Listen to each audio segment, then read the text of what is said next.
Welcome back to the On Adventure podcast. I'm Josh Self, and I'll be your host today. My guest today is Daniel Alexander. Daniel is a longtime friend. We've certainly known each other since our college years, but there are big gaps in the last 20 years where our paths haven't crossed. And so it was fun to catch up and hear what he's been up to. But what I really enjoyed about the conversation was understanding how he pursues adventure and really his love of the outdoors as a means and a modality to open up his soul. He does a great job explaining the spiritual side of the pursuit of adventure and where physical stretching and suffering in one's life can play into living a wholehearted, fully human existence. So I hope you enjoy this conversation. I think you'll get a lot out of it. And without further ado, here's Daniel Alexander.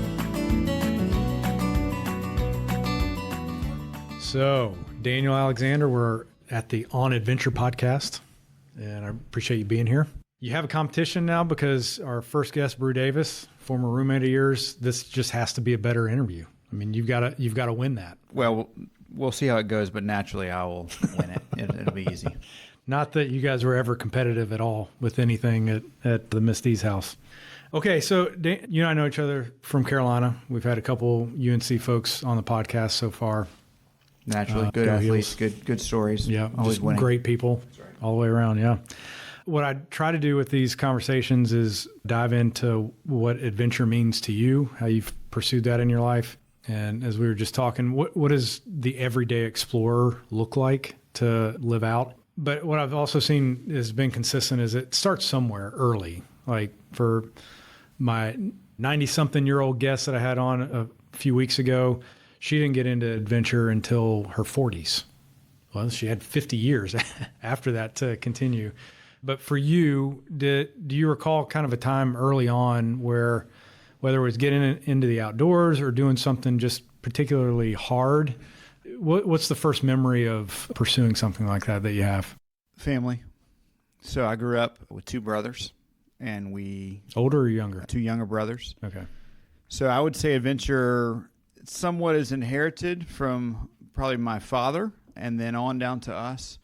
Not in any sort of extreme sense, but there was always some kind of twinkle in the eye of adventure, of let's try something new. Let's push the envelope. Let's make our mom nervous, perhaps, as we stand on the edge of the Grand Canyon or wherever we are.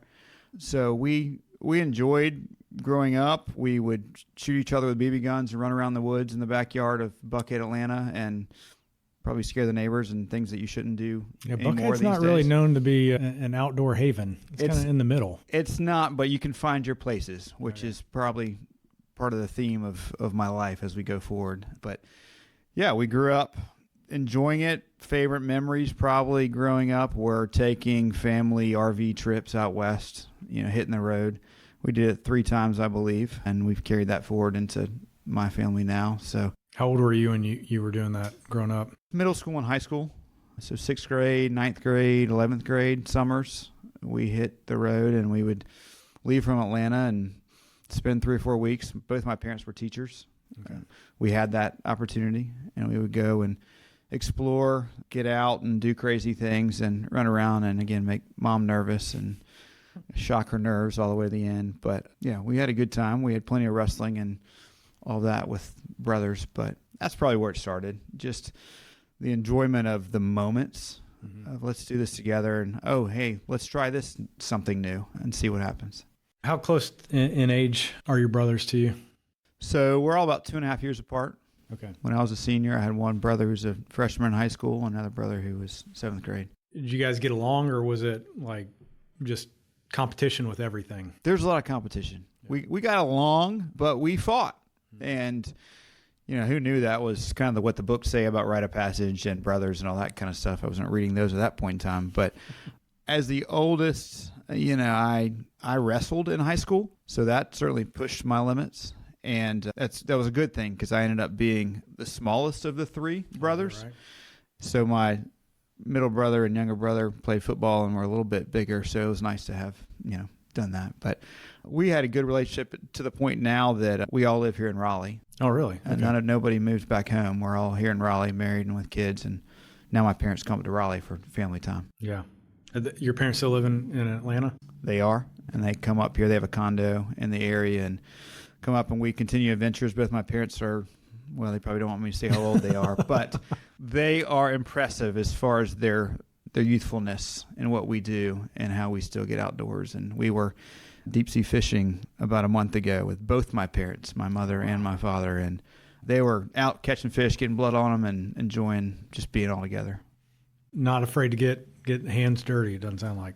Not just that, but actually prefer getting their hands dirty. Yeah.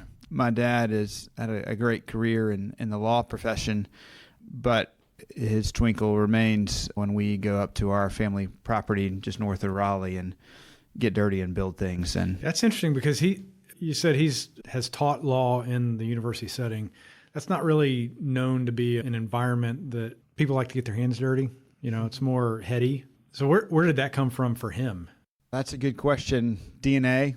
He grew up in Chapel Hill and then Tuscaloosa, Alabama. So the South is deep, and he was outdoors and adventurous. I think we inherited a lot from him as far as, challenging status quo, push the envelope, which, perhaps lawyers like to do that, figure out what the status quo is and figure out how to make it work for those they're representing. And his advocacy has been for the poor. And so he likes to fight the good fight for those that haven't had a chance to do that for themselves. And so it all ties together with adventure as far as living true and living boldly. So, yeah, his desires through law have been to do justice, love mercy, walk humbly. And so we play that out, all of us, in different ways in our lives. I love that, too, because what I've seen with a lot of these stories that I've heard on the podcast is it's not a matter of scheduling these big events and I do this huge thing. Adventure really more is about a lifestyle and pursuing kind of as a core value. Like this is not what I do, but it's who I am. That's right. And some people do it in a setting in the mountains. Some people do it. Obviously, your dad did it in a setting at a university, and then in other ways outdoors. But so you got through high school, went to Chapel Hill, spent some time in Edinburgh, Scotland. Which, by the way, finally watched Braveheart with my boys. Finally, 2 nights ago. You've never watched it before? I've watched it. Okay, they hadn't. Good for you. And we had an evening where it's just the guys around the house, and we need to watch Braveheart. Amen. So they talk about Edinburgh. But the point being, you have traveled different places around the world. I'd maybe mention a few of the ones that are more memorable and why you picked those. Why have you gone to these different places that aren't home? Yeah, well, first of all, I'm thankful for the opportunity. Not everybody gets the chance to travel and see so many great places. My mantra is pick it off when you can, right? Do little things as you go. And it's fun to find those moments in life, whether it's on the weekend or it's a semester like we did in college, or it's a moments after college of travel when you can chase a dream for a little while, knowing that might not be your lifelong dream like my friend Brew, but you integrate it where you can in life. So, yeah, some of my favorite moments have been certainly Edinburgh, Scotland, and what we got to do there and the hikes and the adventures that we had throughout the Scotland area. Switzerland is gorgeous. Stayed in a little place called Le Brie for a few weeks that I have distinct fond memories of. Was this still in college? That was, yes, post Scotland, traveling over and going to Switzerland. Little home that Francis Schaeffer, theologian from the 20th century, had, and enjoying the waterfalls and just the outdoors and the contemplative nature of a quiet setting and quiet surrounding, which is a theme for me. And then post-college, traveled with a roommate that a guy named David Kernodle, for about 9 months, where we took to the road, went 3 months around the West, around the country, covered 35 states or whatever it was, numerous national parks, slept on park benches and, church parking lots and wherever we could find a spot to sleep, but traveled some there just because we didn't have jobs yet. And then he and I went to New Zealand and lived there for 6 months post-college. We did a lot of travel, Australia, New Zealand, Fiji, gorgeous places, great memories. We were in New Zealand for a Bible school that we both were attending.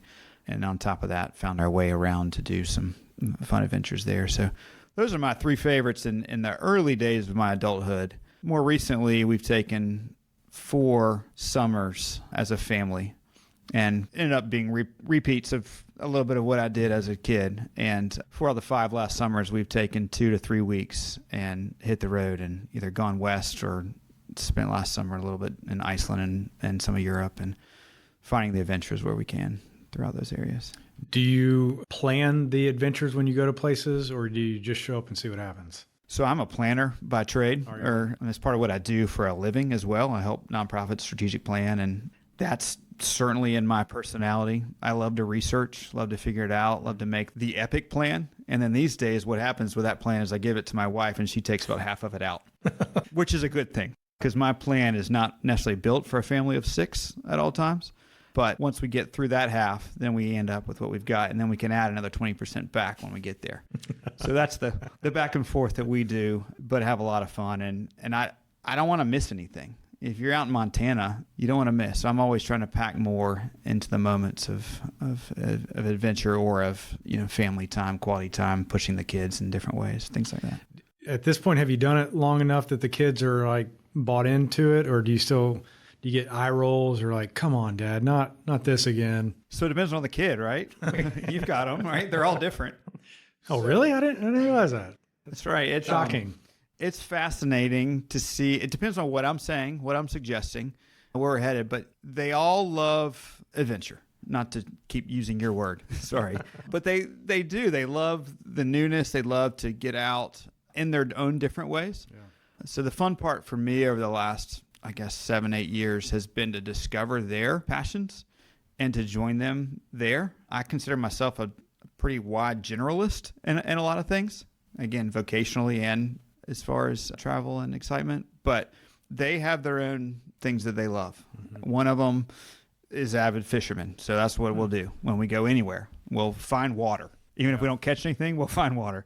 One of them loves horseback riding. So each travel we've had, we found a place to find a horse and put her on it. She's now turning 10 on Saturday. One loves Frisbee golf. So we find the Frisbee golf course in Iceland at midnight and we played Frisbee.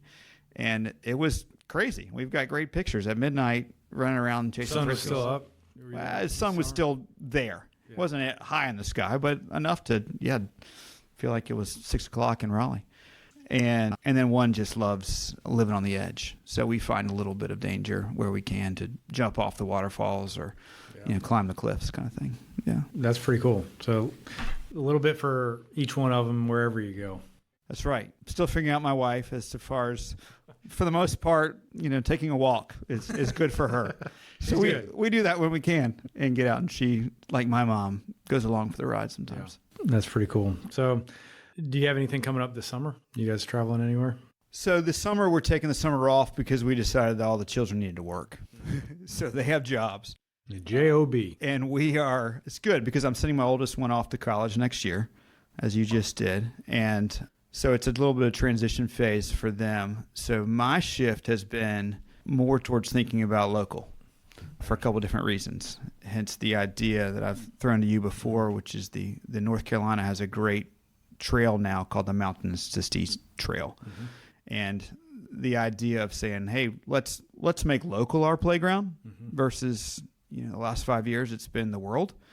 And we're bringing it back home and saying, where can we go? Where can we go next? What can we see? What are the state parks as opposed to all these national parks we've seen? A little bit in reverse probably from what we should have done, because the national parks are so grand and so majestic and beautiful that to come back home and see the hills, we call them mountains in North Carolina, but the hills compared to Colorado and Canada and everywhere else is a little bit different, but we learn to appreciate different things. So our summer is weekends this summer, which I'm looking forward to. How often do you go up to your family property that you mentioned that is north of Raleigh?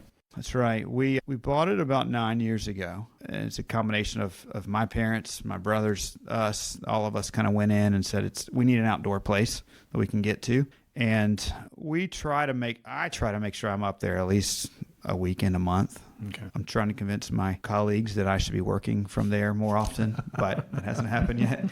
So just getting up and getting out. A couple of my kids absolutely love it. A couple of them, that's not their thing right now. So we got to balance all of that. We'll figure it out. But it's a special place, and it's in some ways it's a sacred place for us these days. Well, let's get into that, because one of the things I wanted to explore a little bit with you is where the intellectual or spiritual overlaps with the physical, meaning you're physically pursuing these outdoor places. You've done it pretty consistently through your whole life. Where do you see the intellectual side of yourself and the spiritual side of yourself plays into what you find when you're in some of these places? I know personally that I come alive out there. Right? I come alive in some of the things I get to do vocationally as well. But my kind of being is connected to being outside. I believe all of our beings in some ways are connected. That's how we were made, I believe. So as I've gone over the last 25 years, 30 years, I've seen more and more just this kind of guttural need to go. And I can't go too long because my work is often with computer or with meetings like we're having. And so I need to go. So you go to the next step from there for me. Began in college saying, well, why do I need to go? What's drawing me further out and further in it? Good. You asked my next question. So how do you answer that? I believe God is drawing me out there. I believe that there is in creation God-inspired hand, both for beauty and for experience, that is calling, not in some sort of mystical way per se, but calling us to experience the goodness and the gift that is creation. And now, as humans, we can create as well, and we build buildings, and we design software, and we do all these things. That's part of the beauty of creation, is that we get to be in that image of creators. But I think there's a unique place of being outside and being in experiential moments of pushing ourselves, certainly, but also just pulling in, the breath of what's around and the beauty of nature and the oxygen that we need and all of that. I think there is a real deeper connection to it. There's a couple of quotes that I like to go back to, and one of them is the Bible is best read outdoors, and the further outdoors, the better. I don't remember. You may have that in front of you. It's best read and understood outdoors, and the farther outdoors, the better. And who was it? Wendell Berry. You're right. When I came across that quote, I was like, yes. I mean, there's something to it. The Bible is an outdoors book. I mean, these are wandering people, right? Throughout all the Old Testament, they were out. When Jesus needed to retreat, like he would go to the mountaintop, right? Or when people were tested or needed to be challenged, they would go to the wilderness or the desert. I mean, that's throughout Scripture. And it's not just the Christian Scriptures, right? There's most of the major religions, the experiences of God are happening in nature or in challenge or outdoors. And that's where you're tested and you're challenged to think a little deeper. So why do you think that is? Why are we designed in a way to come alive, to have our souls like yell a yes, almost like I'm home? And I don't know that. I mean, that certainly speaks to me, speaks to my experience. I'm not sure. I'm trying to think of somebody that maybe wouldn't feel that way, but I think what comes to mind is they would get that somewhere else. For me, it's in the mountains. For other people, it might be sitting on the beach, listening to the waves come in. The emptiness of creation, it's like these things speak to us. So if you could venture, there's a guy I listen to that likes to say, I wasn't consulted in the design phase. So we don't really know why this is, but if you had to venture a guess of why we're designed that way, to come alive in the emptiness of creation, what would you say? Because we're not God would be my first answer. We are satisfied to some extent inside. We are satisfied with the things that we've created. We're proud of ourselves in many ways. But if there is something beyond us, then our pure enjoyment will only be fulfilled beyond us. So it can't just be in those spaces that we've created and made comfortable for ourselves and built around us.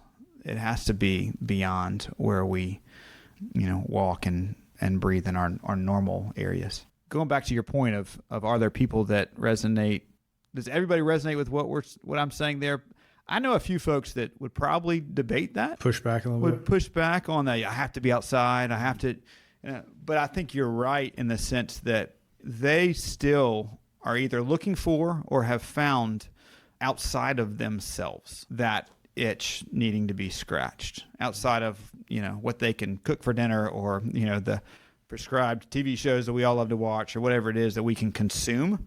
Everyone, I would believe, would venture to say, I'm looking for more, something else out there. And that's why everybody's searching after, 10,000 different things these days. That's cool. So you have mentioned that when you're in these outdoor spaces, that your spirit comes alive, that, yeah, maybe that's the way to say it. But what you were also sharing with me before we hit record is you've written a lot of poetry in those spaces. So there's a truth, goodness, and beauty in the outdoors that leads to this idea of creativity. And I have heard people talk about that in order to like really live this full, wholehearted being or existence, that creativity is part of it. It's the vulnerability of putting something out there that came from you that really risks that somebody may not like it, but you have to do it. There's something in you that it has to come out.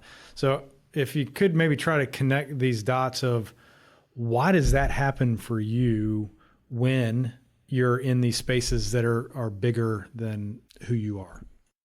Yeah. I would first back up one step and say that for me, the kind of overflow of creativity, depending on what you read of mine, you may decide it's not that creative, but the overflow of that from me comes not just from the outdoors, but it comes from the overflow of emotion, of depth, of something that's kind of churning within me.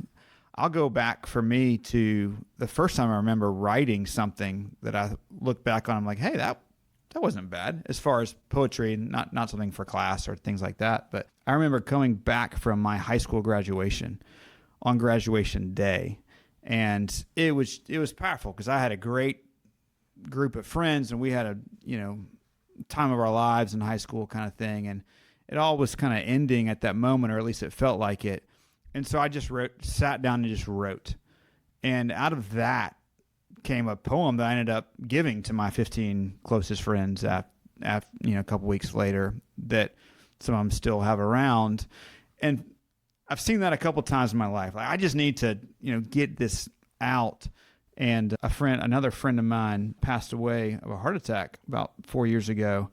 And I remember sitting down, feeling some depth there, and ended up writing a couple things that I sent to his family afterwards that just kind of overflowed from that. So, but the majority of what I have ended up writing, again, for personal kind of release ideas, has been from the outdoors.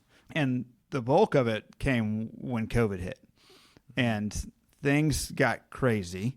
The world was upside down. And for me, in the work that I do in the nonprofit circles, there was also a lot of depth in the race riots and different things that we saw in those years that I've seen in previous work as well.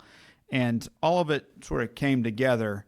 And my place of solace and solitude and processing, because I'm an internal processor in a lot of ways, was the woods.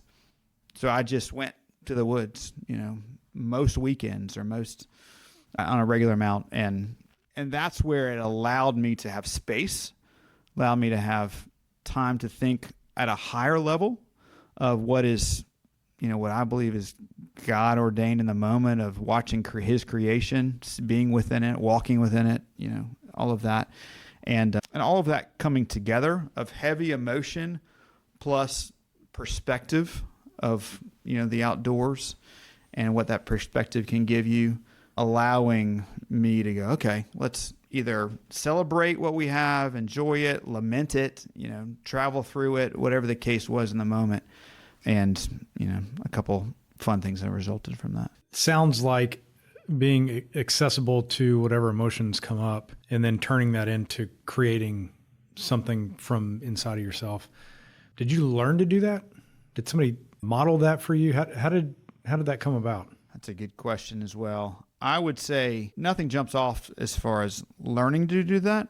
One of my influences in some of what I've put down over the last few years has been Wendell Berry and his ability to write simple yet profound truths from the worldview that he has, which I resonate with in many ways. So I saw him as somebody that took what he's seen, and he's a farmer in Kentucky that, gave up a lot of different aspects of his life to go and live and farm and write and think profound thoughts and then share them with the world.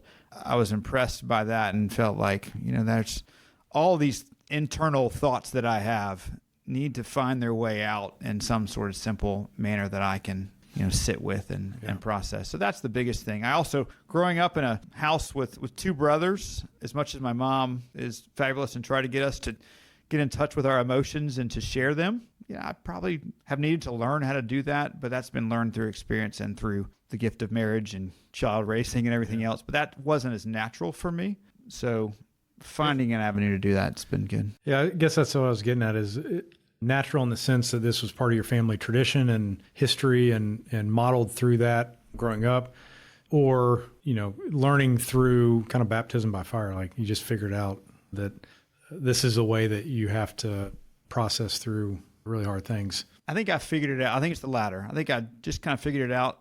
And I think my wife has figured it out by the look in my eyes sometimes. Oh, really? Because she'll turn to me and goes, "It's time for you to go." In the sense of go outside or go up to the farm for a night. Just, there's too much going on or too many, things I'm processing that I just need space. And so she can read it. Okay. So you've explored and explained what for you the outdoors it does to bring your soul alive. And I think it's really cool that leads to a sense of creativity and creation, really. You're birthing something from nothing. And that happens when you're really spoken to from getting outside the comforts of our modern day life. So let's explore a little bit about, give me some specific challenges that you've pursued. It could be outdoors. It could be, you fill in the blank, but things that you've pushed yourself to a limit that you thought was your limit and maybe push through that. And what did you learn about yourself? But ultimately maybe bring it back to this idea of your soul opening moments that really bring you alive. So I'll start with some easy fun ones, and then we can go deeper from there. I have great memories of being challenged, and probably should put a disclaimer that maybe we don't recommend that everybody do all these things. Okay. Kids, don't try this at home. That's right. Things like bungee jumping in New Zealand, skydiving in a couple different places, scuba diving, the Great Barrier Reef, snorkeling in Fiji, doing some windsurfing in Greece. Just fun things that I've gotten to do that I've never done before, that I've always wanted to try. And some of them I realized that was fun. I would like to do it again. And some of that was fun and I will never do it again. And some of that was not that fun. That's beyond my limit. And that's good to know. So is this part of what you said earlier about just pick it off when you can? That's right. Yeah. When there's a moment and it's not too dangerous, but it's something to try to figure out. Like, for example, I learned through scuba diving, I'm like, okay, well, we're in the Great Barrier Reef. We've got to do this. And I learned that I don't really enjoy staying underwater very long. I love to swim, but I have claustrophobia. It goes back to my wrestling days in high school when we'd get in tight holds, and I like breathing.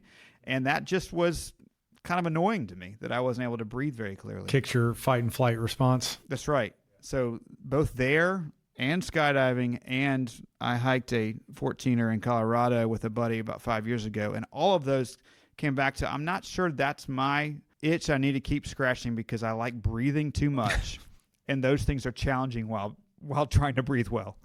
Which 14er did you do? We did Mount Yale. Okay, on the collegiates.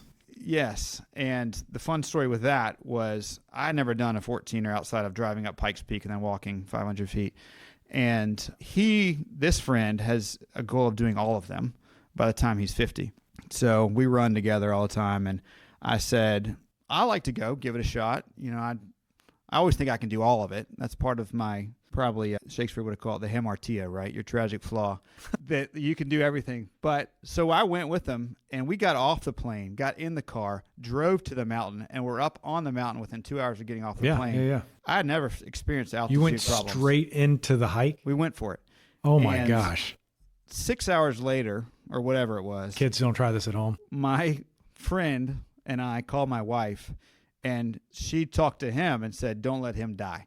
Because I was woozy. It was uncomfortable. It was an experience that was pretty hard, and came down. I don't remember the hike down, but he helped me get down. And I skipped the 14th of the next day, and then we did another one the following day, much more slowly. But I haven't been back to his trip since, but we have been to Colorado and done everything since. But yeah, all of those are about, figuring out what you love and keep doing that, figuring out what challenges you and you still love, which is even better, both of those conversations. Okay, so that was in the category of a huge challenge, didn't go the way you wanted, maybe not your thing. What would be in the category of huge challenge, but it is your thing?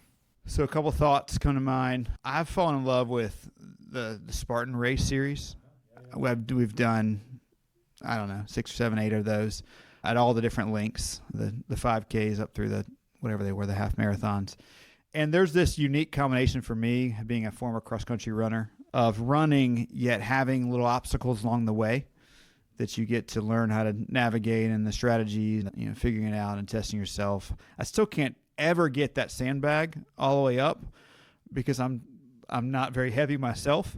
So that one's always a challenge. But yeah, for some reason, that obstacle race approach, which I know has caught fire, nationally and globally, is really scratching, the outdoors, the running, plus the adventure of it. I just wish they weren't so expensive, but we find ways around that. So I love doing that. I've more come back around. Maybe it's getting older, right? And I know some of your folks you've talked to are way older than me and still doing all these things, but to hiking, to walking, to going out with my kids and doing some of those things, that's my sweet spot right now. So one of my sons and I, we were on a family trip, and I said, well, let's do this 3-mile hike. Let's just get out and go. And I would do that every day at this point. That's not the extreme challenge where you're pushing yourself to the limit, but it's an outdoor pursuit that really matches up with your values and first principles. It does. It gives me joy and gives me space. I think part of it's phase of life. Right now, I've got 3 high schoolers and a 3rd grader. So we're heavily in the teenage phase. So what's challenging me and pushing me to my limits is parenting. My kids are awesome. We have a lot of fun. But I don't need to go to outdoor and adventure necessarily for the intensity of the challenge now. At the moment in this phase, I go more for the love of the game. Just the being there and being out there, and then what it stirs in me as far as creativity that we've already talked about. But my challenges are parenting, and then the work I do with a couple hundred nonprofits every year and helping them overcome their challenges. There's enough to go around already. So let's talk about the Mountain to Sea Trail.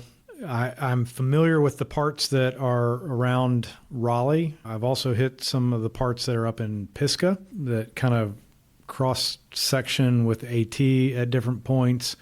And then there is the Art Loeb Trail. I don't know if you're familiar with that one. So for folks that are listening in different places, it's what would be considered a long distance hike. How many miles? Do you know the It's mileage? 1,200 miles total. From somewhere in the mountains of North Carolina to the Jockey's Ridge. Okay. Most of it is single track trails. Some of it at this point is on the road. Some of it actually can be canoed. So tell me why you're doing this and where are you at in the planning phase? So I'm early on.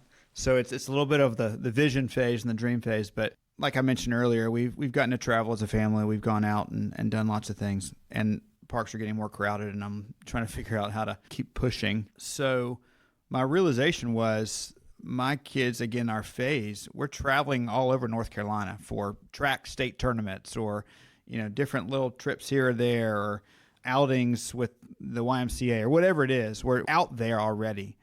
And there's this fabulous trail that was created 8 or so years ago from those mountains to the sea. And I'm like, well, that is an amazing vision, cool goal real big challenge, 1,200 miles, that is in my backyard and is somewhat This is right here. Right here with us. So having done the research this spring, I said, we can do that. My wife says, we can't do that. That's 1,200 miles. What are you talking about?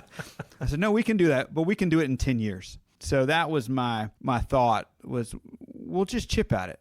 Like we said, we'll grab it when we can.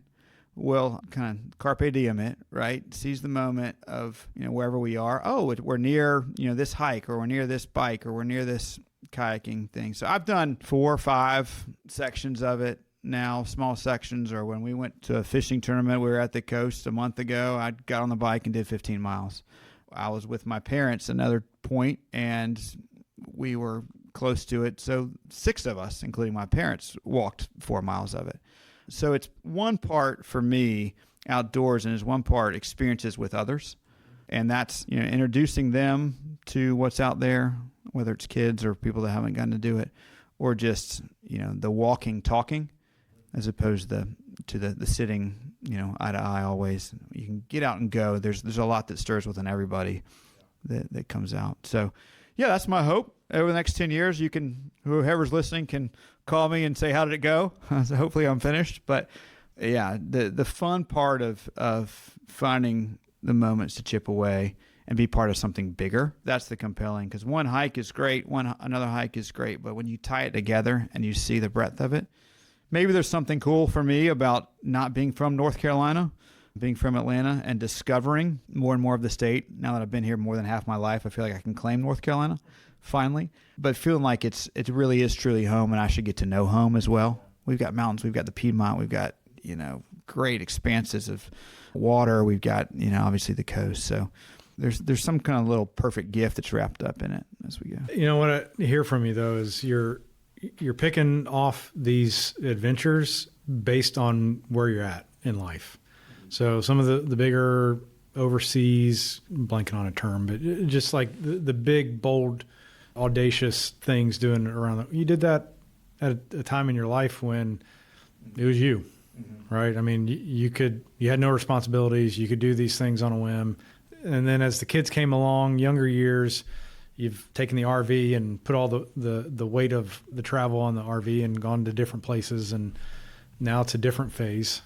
And this idea of hitting the Mountain Sea Trail over 10 years actually seems like a perfect fit for this phase of life. Yeah, because what I keep pushing my kids is I hope one of them goes to college in the mountains, one goes to the coast, one I know is going to stay here at NC State. So, if we can spread it out, then I have excuses to go and do it, because ultimately it's all about me. No, it's not. But that's the spiritual awakening side of you. That's right. It needs to continue. I need to get out there to learn more about humility and everything else. But yes, getting out when you can. My youngest is 9, so I see 10 years as the next chapter, and then we'll see where we go from there. Maybe we get back to, I want to go to Alaska. I want to go to Hawaii. Those are the 2. I've been to all the other states. I haven't been to those 2, so I need to be part of that. So, and it doesn't sound like you're super purist about the approach, meaning like I have to walk it or I have to be by myself. It sounds like you're going to take it however it presents itself to you. It's a little bit of my generalist personality, probably. I'll play within the rules so long as the rules make sense. But yeah, mountains to sea. If you travel it, you travel it. However, I look forward to the kayaking section. I've done some biking, hiking. I want to run some of it. You and I can go do some of it this summer around here. And yeah, I'm not a purist. And I also kind of know my limits and know what I love. For example, I love to sleep. I just do. And so I'm not a huge camper, as odd as that may sound in my love for the outdoors. Like I like because bed. You don't sleep well. I don't sleep well out there. We have like 7 hammocks that we put up all over the farm that we go to, and we all disperse and hang out in the hammocks. But at the end of the day, I like to go to get some good sleep and then get up and go hard again the next day. And some people, I do look forward to camping at times, but that's not much my thing. I've done that though. I've slept on the park benches.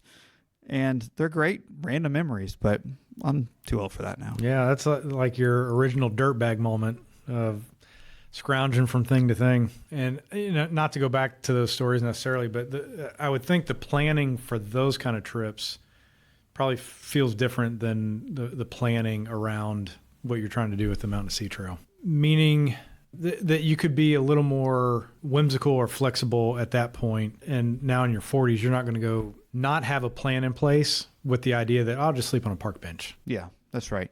Yeah, I mean, my priorities right now are God, family, work. You know, that's where that lines up, and where the DNA of me, is always embedded in all of that. God, family, and work. And that's the adventure, that's the outdoor, that's the experience, that's the creativity that comes from all that. That's embedded within. But anytime that adventure and outdoor precedes or, removes God, family, work, then we've got a problem. I mean, that's what Tim Keller would call an idol, right? You made a good thing an ultimate thing. Yeah. So for me, in this phase, some of these adventures that, we may do someday, that would be making it an idol, because I would say I'd have to do that instead of some of these other pieces that I really need to do. Yeah, perfect. So is that a conscious thought process for you, or do you feel like those values are in your DNA, so you actually don't need to think about whether a decision fits or not? It depends upon how excited I am about the adventure, because that sometimes can push forward, and depends upon our phase of where we are with what our kids need and what the family needs. But I have a strong sense, because I was given a strong sense of family and the investment that we need to make in time spent. And so that's natural. My friends would say, I'm not a big, emotion for me comes out in small little moments and in different ways, maybe through writing. But I'll cry perhaps on really good, feel-good sports movies, anything to do with my family. That's about it for me as to what's important. Sports movies we can talk about some other time, but family is important. So finding ways for them to experience and be part of that, if that's what they're excited about, is fun. That's cool. So the Mountain Sea Trail coming up, what else would you have to say around this idea of pursuit of adventure in your life? Yeah, and you can take that in any direction you want, but how does that make Daniel who Daniel is, if that makes sense? So I'll give you a little bit of a story behind that question. I was debating a job and somewhat career switch about, 12 years ago. And I had a mentor who I still respect greatly, but say something that I actually absolutely ended up disagreeing with that helped me make the decision. And he looked at me and said, "You know what, if you make this move, it will be terrible for your career." And I said, "Sounds good. I'm doing it." And not because I'm contrarian necessarily, but because I know DNA, we're not meant to just think about our particular plan or our particular career path that's prescribed for us and that we have to stick with because that's what society says. I want to question some of that. And I think that's what adventure is saying, well, the path less traveled, maybe that's something we ought to explore. Or this next adventure race or this next hike or this next whatever it is going to maybe be hard. Oh, okay. Something in my soul says that's occasionally I should say yes to hard and yes to the next step and not worry about what could happen or what. Now we have to be smart. We have to be strategic and you have to discern. And that's where prayer and space to do that comes in. But we're not meant to be boxed out. My other favorite quote that I came across recently says, "We were not made for pavements and escalators, but for thunder and mud." Oh, I saw that in your calendar. That was a good one. It's a powerful one. That's like a William Wallace Braveheart type of quote. It's like, freedom, let's go. And there's something that resonates. I just reread John Eldridge's Wild at Heart book, and there's something that says what we, mankind, have created is not all we're made for. We're made for continuing to be creative ourselves, but to enjoy the creator and the created in that sense as well. Yeah, that's super profound and inspiring too, because I said it before on here and to you earlier that I really don't have an interest in pursuing the adrenaline stories in these conversations because that's only so inspiring. Like that'll get you jacked up for a minute, but it's not sustaining. I want to know really what's driving these efforts in people. What are they discovering about themselves and the world at large? And I think you've hit on really all of that. And in some ways, in a very intellectual and spiritual, profound way that some of these other conversations I've had haven't gone in that direction. But if you could say anything else to folks listening, is to kind of put a bow on it and tie it up for why the everyday explorer should consider adventure in their life. And maybe you'd be repeating what you've already said, but how would you answer that? Well, fortunately, I've listened to a number of your other podcasts, so I'm not sure I can say it much better or different than a number of them have said. But except Brew, you beat. Oh, Brew. much better than yeah, Brew. Much better. Yeah, for sure. But we need to challenge ourselves. We need to stretch ourselves. We need to not just be comfortable, because we'll never become fully the people that God has created us to be if we don't move that forward. My favorite, again, I used to teach history, so I'm full of quotes, right? So C.S. Lewis quote, "Suffering is the tool that God uses to carve away our rough edges and refine our souls." So there's a little piece of suffering in pushing, and that's where we're carving away our rough edges and refining our souls. It's so much, I guess, about just the human experience is this way, where it's the opposite of what you think, where comfort leads to a soul-crushing depression, really. Suffering leads to your soul coming alive. Yeah, and maybe that's the other piece I would just throw out there, because I have 3 teenagers at home, and if they end up listening to this, comfort plus comparison, that leads to soul crushing. Because now we've boxed ourselves in, and we think we need to be better than, or we're not doing as cool as, et cetera, et cetera. And that's where social media just has its negative impacts on these kids and all of us, because we sit and we lament what we haven't done. So if we can push ourselves a little bit and stop comparing to everybody else, but choose your moment. I mean, maybe you love camping and I didn't love camping. Like let's all do it a little bit differently, but let's not sit and compare. Let's move forward in the space, the solitude. Let's keep our eyes out on what God has laid out for us, as opposed to just what's on our screen or on our computers. That's good. I'm gonna remember that. Comfort plus comparison leads to the soul crushing. There's a bunch of C's there. That is an alliteration. So you're also, and we'll finish with this, but you read a lot, and you've recommended several really good books to me. One that I'm still kind of finding my way through, The Solace of Fierce Landscapes. Mm-hmm. That was I read 3 pages of that and I've got to stop and think. That's right. That's a heavy one. Yeah. But if you get 2 or 3 books that have been really impactful for you around this idea, and it could be around suffering and what that teaches us, but do 2 or 3 books come to mind? Sure. I mean, I can give you 20 if you give me enough time. The author of the book you just mentioned, Solace of Fierce Landscapes, wrote a book called Backpacking with the Saints, which is That's on my list. You had mentioned that one before. Yeah. It's a little more accessible, as far as you can read 20 pages without having to stop and process it all. And Brew Davis did give me that book, so I'll give him credit for that. But it's phenomenal as far as getting outside and thinking while you're doing it, not just pushing, but also pushing and thinking, which is a gift.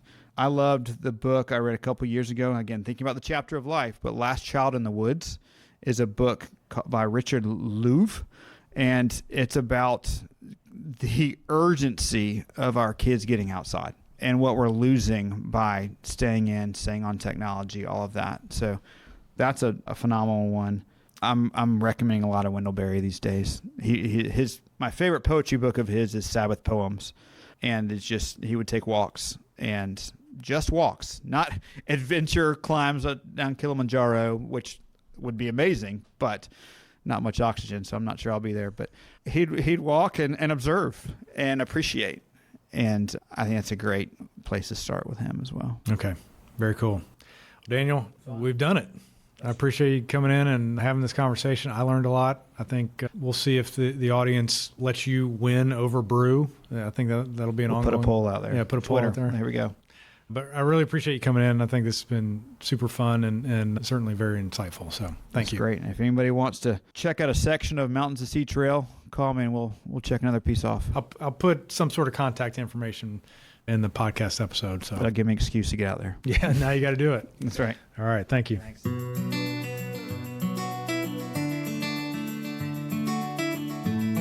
Okay. Man, I really enjoyed that.